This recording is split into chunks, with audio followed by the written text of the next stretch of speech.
Salam müəllimlər, hər vaxtınız xeyir olsun. Əziz müəllimlər, hal-hazırki mövzumuz mikrodalğalı sobanın quruluşu və iş prinsipidir. Bu mövzudan biz mikrodalğalı sobanın quruluşu və iş prinsipi necədir, onu öyrənmiş olacağıq. Gəlin mövzumuza nəzər salaq. Şəkildə gördüyümüz mikrodalğalı sobadır. Bu mikrodalğalı soba bizim demək olar ki, həyatımızı asanlaşdırmışdı. Mikrodalğalı sobanın əhəmiyyəti bizim həyatımızda çoxdur. Mikrodalğalı sobalar demək olar ki, mətbəxdə bizə köməkçidir. Onun vasitəsilə biz qısa bir vaxtda qidaları, içkiləri qızdıra bilirik. Hətta bəzi xörəkləri hazırlaya bilirik. Aşpazlar ərzaqların donunu bir neçə dəqiqə ərzində aça bilirlər, açmaq imkanına malikdirlər. Mikrodalğalı sobalar, hansı ki mikrodalğalı sobalar vasitəsilə biz rahat şəkildə boş qabda yeməkləri qızdıra bilirik və onları qazanda qızdırmağa ehtiyac yaranmır. Daha sonra mikrodalğalı soba vasitəsilə biz ətin donunu rahat şəkildə aça bilirik, amma normalda yarım günə ancaq aça bilirdik. Buterbrodların hansı ki sobada bişirilməsi xeyli vaxt itkisinə səbəb ola bilirdi. Mikrodalğalı soba vasitəsilə biz buterbrodları tez bir zamanda bişirə bilirik, hazırlaya bilirik. Bəli, müəllimlər, növbəti slaydımıza keçim edək. Müasir zamanda bir çox yeni mikrodalğalı soba istehsalçıları sobalarda qril, sıyıq və tərəvəzlərin hazırlanması, avtomatik qızdırma, sevimli xörəyi proqramlaşdırmaq kimi imkanlarının olmasına çalışırlar. Bəli, hansı ki qrildir, sıyıqdır, tərəvəzlərin hazırlanmasıdır, avtomatik qızdırmadır, sevimli xörəyi proqramlaşdırırıq. Bəli, bax bunlara imkanların olmasına çalışırlar. Bütün bu fikirləri ümumiləşdirsək, mikrodalğalı sobaların müsbət cəhətləri də var, mənfi cəhətləri də var. Gəlin müsbət cəhətlərlə tanış olaq. Mikrodalğalı sobaların müsbət cəhətləri yeməyin hazırlanmasıdır, donun açılmasıdır, donun açılması və qızdırılmasıdır. Hansı ki, bu vaxtı qısalda bilir. Sağlam qida hazırlamaq da biz bunu yağsız da edə bilərik, minimum yağlı da edə bilərik. Yəni, mikrodalğalı sobalar bu kimi müsbət cəhətləri var və onların istismarı sadədir. Bu sobalarda açıq alov, asanlıqla əlçatan isti səth yoxdur. Bəli, bəs qızdırılma nəyin vasitəsilə həyata keçirilir? Onu növbəti slaydlarda ətraflı, aydın şəkildə izah etmiş olacaq. Mikrodalğalı sobaların mənfi cəhətləri hansılardır? Mətbəxdə yer tutur. Mətbəxdə yer tutması onun mənfi cəhətidir. Əlavə elektrik enerjisi sərf edilir. Bu da onun mənfi cəhətidir. Müsbət cəhəti mənfiyə nisbətən daha çoxdur. Bəli, ona görə də mikrodalğalı sobaların müsbət cəhətləri mənfi cəhətlərini üstələmiş olur. Bütün bunlardan belə bir sual ortaya çıxır. Gəlin sualımızla tanış olaq. Mikrodalğalı soba nədir və onun quruluşu nədən ibarətdir? Mikrodalğalı soba qida məhsullarının hazırlanması üçün elektrik cihazıdır. Bəli, elektrik cihazıdır. Nə üçün? Qida məhsullarının hazırlanması üçün. Bu cihazlarda qızdırılma effekti desimetr diapazonlu elektromaqnit dalğalarının qida məhsullarının təsiri vasitəsilə əldə edilir. Bəli, qızdırılma effekti nəyin vasitəsilə? Qızdırma effekti desimetr diapazonlu elektromaqnit dalğalarının, dalğalar vasitəsilə qida məhsuluna təsir edə bilir. Dalğaların, bax bunu da yüngülləşdirirəm, dalğalardan qida məhsullarına təsiri.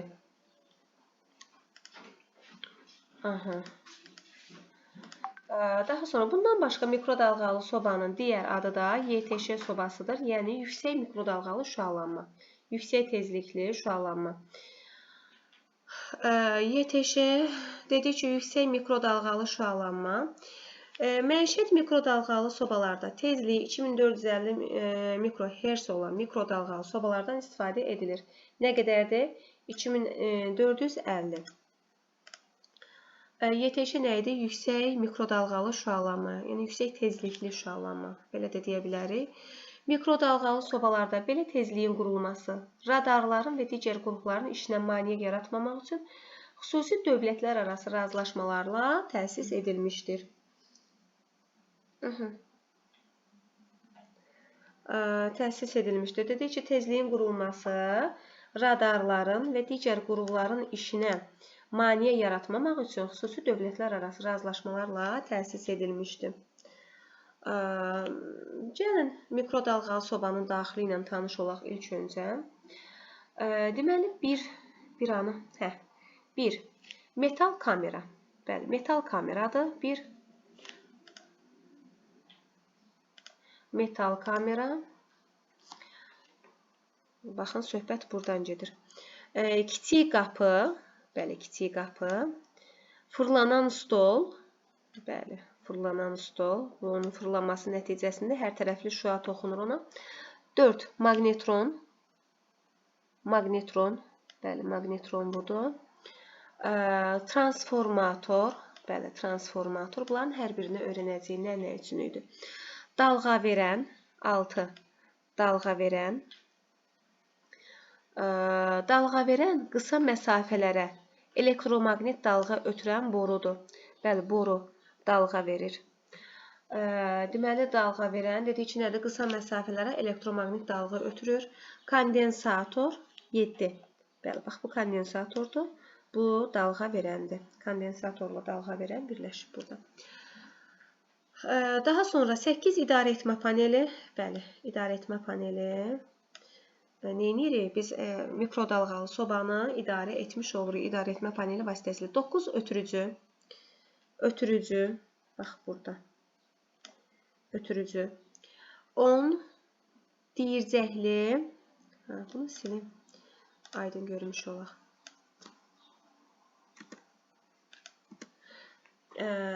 Deməli, bu boşqabın altında deyircəklər olur.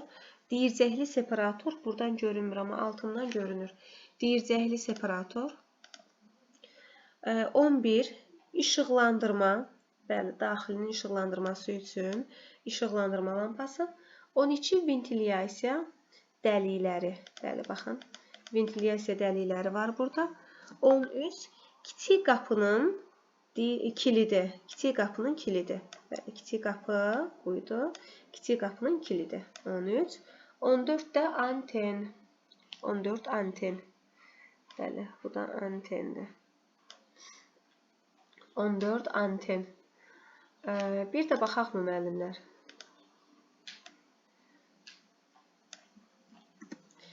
Yaxşı. Bu göstərdiyim nədir müəllimlər? Hansı ki, bu 10 göstərdim. Dedim, boşqabın altında olur. Bəli, deyircəkli separatordur. Deyircəkli separator. Sonra 11 göstərdiyim nədir müəllimlər? 11 göstərdiyim lampadır. Hansı ki, kameranı işıqlandırır. Kameranı işıqlandırır. 12 nədir müəllimlər? 12 ventilyasiya dəlikləridir. Bəli, ventilyasiya dəlikləridir. Bəs 5 nədir müəllimlər? 5 transformatordur. Bəs 7 nədir? 7 kondensatordur. 4 nədir müəllimlər? 4. 4 magnetron. Magnetron. Maqnit ötürür. Magnetron. Daha sonra 1 nədir müəllimlər? 1 metal kameradır. Bəs 2 nədir? Kiçik qapıdır.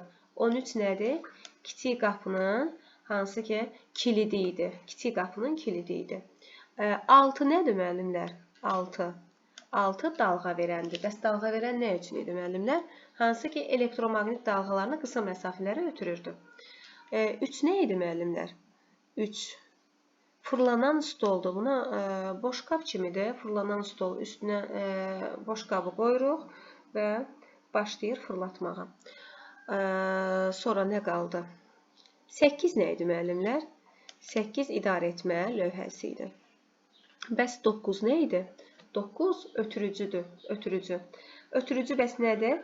Fırlanma hərəkətini bir yerdən o bir yerə ötürən mexanizmdir. Bəli, ötürücüdür. Fırlanma hərəkətini daim, yəni bu boşqab daim fırlanır. Bunu da həyata keçirən ötürücüdür. Fırlanma hərəkətini bir yerdən başqa yerə ötürə bilir.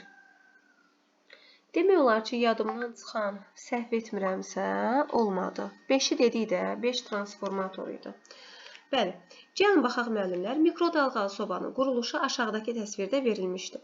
Təsvirlə tanış olduq. Mikrodalğalı soba qida hazırlanan metal kameradan ibarətdir. Bəli, metal kamera. Şüalanmanın bayıra çıxmaması üçün. Bəli, bu qapı nə üçündür? Şüalanmanın bayıra çıxmaması üçündür. Kiçik qapı. Deməli, metal kamera nə üçündür? Qida hazırlanan yer idi. Kiçik qapı şüalanmanın bayıra çıxmaması üçün idi. Qidanın eyni bərabərdə qızdırılması üçün kameranın daxilində elektrik mühərriki tərəfindən hərəkətə gətirilən fırlanan stol yerləşdirilmişdir. Bəli, bu fırlanan stol qidanın eyni bərabərdə qızdırılması üçündür. Bəs bu nəyin vasitəsilə hərəkətə gətirilir? Elektrik mühərriki tərəfindən. Bəli, hərəkətə gətirilir. Şüalanma mənbəyi yüksək gərginlikli cihaz maqnetrondur. Maqnetronla tanış olduq. Bəli, 4 idi. Maqnetron nə üçün idi? Şüalanma mənbəyi yüksək gərginlikli cihazdır. Bəli.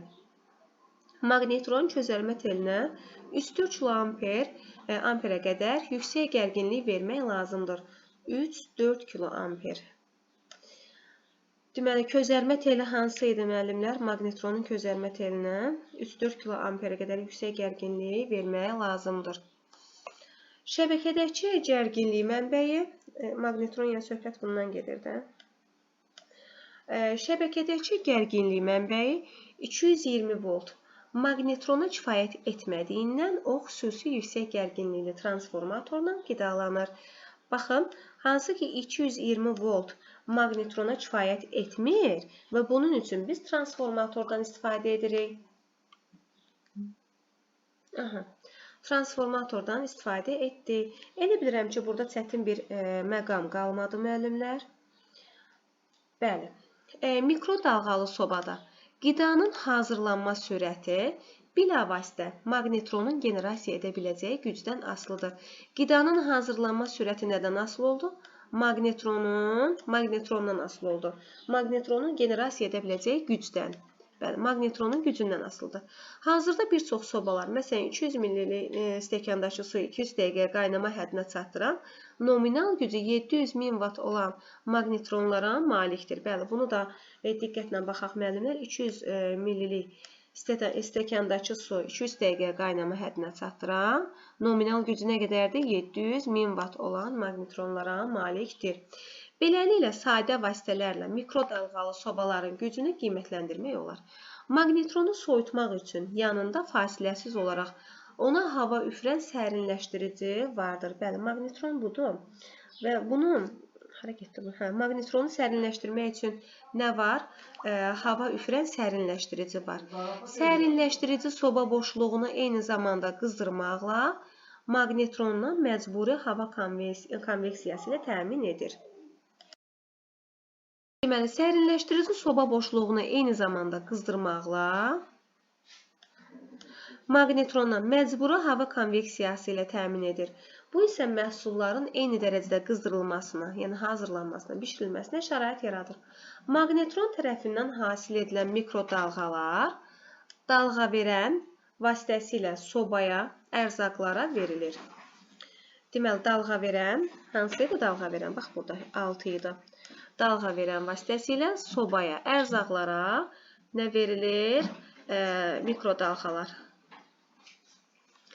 Bu ən yüksək mikrodalğalı şüalanmanı qaytaran divarları metaldan olan kanaldır.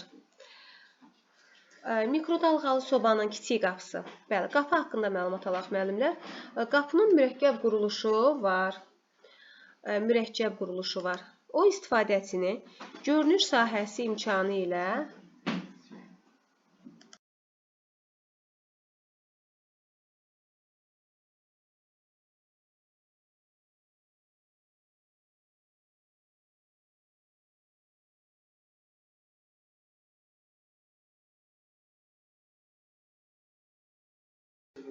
mikrodalğalı sobanın kiçik qapısının mürəkkəb quruluşu var.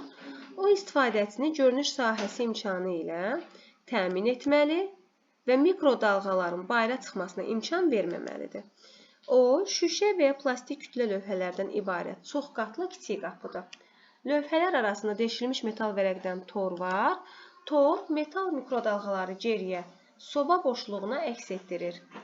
Kiçik deşiklər sırası hansı ki 3 mm-dən kiçik olur kiçik deşiklər. YTŞ şüalanmanı buraxmır, yəni yüksək tezlikli şüalanmanı buraxmır. Kiçik qapının perimetr boyu dielektrik materialdan kütləşdirici quraşdırılmışdır. Bəli, mikrodalğalı sobanın qapısı haqqında verilən informasiyadır, məlumatdır. Bir də göz gəzdirək müəllimlər mürəkkəb quruluşa malikdir. Hansı ki, bayıra çıxmaması üçün deməli, mikrodalğaların bayıra çıxmamasına imkan verilməməlidir. Ona görə də o ya şüşədən olur, ya da plastik lövhələrdən çox qatlı hazırlanmış kiçik qapıdır.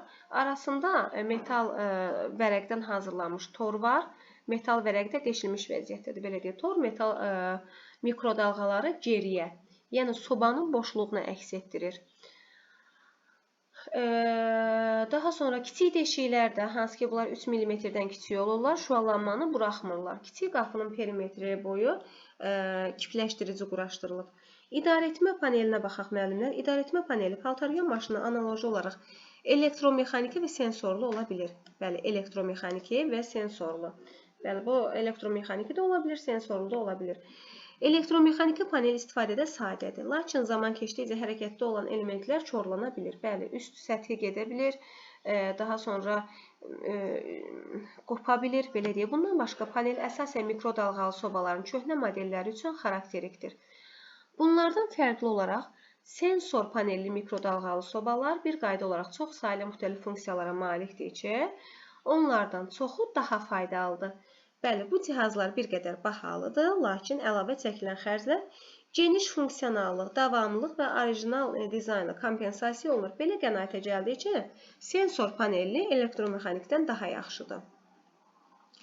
Mikrodalğalı sobanın iş prinsipi nədən ibarətdir müəllimlər? Gəlin baxaq. Sobada qida necə qızdırılır?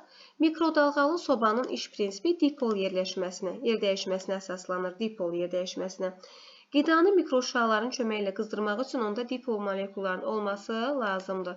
Bəli, dipol molekullar. Yəni bir ucunda müsbət, digər ucunda mənfi elektrik yükü olmalıdır. Dipol molekullar nədir? Müsbət və mənfi elektrik yükü olan molekullar olmalıdır. Qidada belə molekullar çoxdur. Bu yağların, şəkərin, suyun molekullarıdır. Bu molekullara təsir edən radio dalğaların enerjisi onları sahənin qüvvə xətləri boyunca düzülərək daima yerdəyişməyə məcbur edir. Bəli, molekullar müsbət mənfi bir-birinə təsir edərək yerdəyişməyə məcbur qalır. Qidaya təsir edən sahə dəyişən olduğundan molekullar elə bil ki, bir tərəfdən digərinə yellənir. Bəli, bu zaman onlar radio dalğalardan aldığı enerjini bir-birinə ötürürlər. Fizika qanunlarına əsasən cismin temperaturu onun atom və molekullarının hərəkətinin kinetik enerjisi ilə düz mütənasibdir. Deməli, fizika qanunlarına əsasən atom molekullarının hərəkəti kinetik enerjisi ilə düz mütənasibdir. Mikrodalğalı şüalanmanın təsiri altında molekullar çox böyük tezliklə çevrilir və bir-birinə sürtünür. Bu zaman ayrılan istilik qidanın qızdırılmasına səbəb olur. Polimer molekullar nə qədər aktiv hərəkətə gəlsələr, buna uyğun olaraq qida bir o qədər də güclü qızar. Nə qədər aktiv olsalar, o qədər tez qızır. Bu hadisəni dipol yerdəyişməsi adlandırırlar. Dipol yerdəyişməsi elektromaqnit şüalanmasının istiliyə çevrilməsi deməkdir, bəli. Dipol yerdəyişməsi elektromaqnit şüalanmanın istiliyə çevrilməsi deməkdir. Deməli, şüa istiliyə çevrilir, belə deyək, dipol yerdəyişməsi. Ərzaqların qızması, qat səthinin mikrodalğalarla qızması hesabına və sonradan istiliyin istilik keçirmə səbəbindən qidanın dərinliklərlə nüfuz etməsi hesabına baş verir. Mikrodalğalı sobada suyun qaynaması çaydanda olduğu kimi, yəni suya istiliyə ancaq altdan verilməsi kimi baş vermir. Mikrodalğalı isinmə hər tərəfdən, burada hansı ki stol fırlanır, boşqab da fırlanır və hər tərəfdən isinmə gedir. Mikrodalğalı sobalarda mikrodalğaların bir hissəsi işçi kameranın divarlarından əks olunaraq ərzaqın üzərinə düşür. Bəli, baxın, divarlardan hansı ki qidanın üzərinə düşür. Fırlanan stol mikrodalğaların eyni dərəcədə paylanmasına kömək göstərir. Əgər mikrodalğalı sobanın iş prinsipi mümkün qədər qısa şəkildə şərh etsək, onda şəbəkəyə qoşulduğu zaman xüsusi qurğunun Görünməz mikrodalğalar şüalandırmağa başladığını qeyd edə bilərik. Bəli, görünməz dalğalar hansı ki qidanın üzərinə düşür və qida qızmağa başlayır. Şəkildə onlar qırmızı şüalarla təsvir olunub. Bəli, baxın, qırmızı rənglə təsvir olunub. Mikrodalğalar sobanın bütün metal divarlarından əks olunur. Onun ərzaqlar yerləşən mərkəzinə düşür. Bəli, bütün metal divarlara hansı ki əks olunur. Karandaşımı yenə itirdim. Bəli, dalğalar hansı ki divarlara və oradan da qidanın üzərinə düşmüş olur. Baxın, bu formada, yəni hər tərəfli, eyni zamanda stolda fırlanır və qida qızmağa məruz qalır. Mikrodalğaların təsiri nəticəsində məhsulda olan suyun molekulları hərəkət etməyə başlayır. Bunun da nəticəsində qida qızır. Bu zaman qab soyuq qalır. Bəli, qab soyuq qalır. Qab soyuq qalır və daxilindəki yemək qızır. Səbəb nə olur? Hansı ki, yeməyin daxilindəki suyun molekulları hərəkət etməyə başlayır. Suyun molekullarının hərəkət etməsi nəticəsində yemək qızır, qab soyuq qalır. Funksiyasına görə mikrodalğalı sobalar necə təsnif olunur? Hansı ki, sobalar 3 rejimdə işləyir. 3 rejimi mövcuddur. Mikrodalğa, qril, konveksiya rejimi. Konveksiya nədir, müəllimlər? İstilik mübadiləsinin elə bir növüdür ki, bu zaman daxili enerji şırnaqlar və axınlar şəklində ötürülür. Şırnaqlar və axın şəklində. Mikrodalğa rejimi yüksək tezlikli şüalanma sobaların əsas funksiyasıdır. Verilmiş mexanizm mahiyyəti ondan ibarətdir ki, soba müəyyən uzunluqlu dalğalar generasiya edir. Bu dalğalar məhsulların tərkibində daxil olan su molekullarının Brown hərəkətini gücləndirir. Bunu da fizikada keçmişik. Bunun da nəticəsində məhsulların temperaturu artır. Deməli, məhsulların temperaturu artır. Beləliklə, mikrodalğalı sobalarda olan məhsullar öz şirəsində bişir. Deməli, mikrodalğa rejimi hansı ki dedik, məhsulların tərkibində olan su molekulları qızır və bunun nəticəsində məhsullar öz şirəsində bişməyə başlayır. Qril rejimi nədir, müəllimlər? Müasir mikrodalğalı sobaların kifayət qədər yayılmış daha bir funksiyasıdır. Qrillərin 2 növü var. İstilik elektrik qızdırıcılı, bir də kvarslı. İstilik elektrik qızdırıcılı bir qədər də ucuzdur, müəllimlər. İstilik elektrik qızdırıcılı qrillər ucuzdur, yavaş qızır, onu təmizləmək asan deyil. Kvarslı qrillər, qonşudan gələn səslər, üzrlü sayın müəllimlər. Kvarslı qrillər istilik elektrik qızdırıcılı qrildən fərqli olaraq asan təmizlənir, işçi temperaturunu tez yığır və kameranın daxilində nisbətən az yer tutur. Bəli, hər iki qrilin etibarlılığı və elektrik sərfiyyatı eyni olduğundan hansı qrili seçəcəyiniz müstəqil olaraq özünüz həll edin. Bəli, istilik elektrikli, yoxsa ki kvarslı. Konveksiya rejimli sobalar necədir, müəllimlər? Konveksiya rejimli ətin tərəvəzləri xəmir məmulatlarının qızdırılması üçün istifadə oluna bilər. Belə cihazların əsas xüsusiyyəti sərinləşdiricinin olmasıdır. Konveksiyada sərinləşdirici var. Onun işi hesabına isti hava bütün kamera boşluğu üzrə sirkulyasiya edir.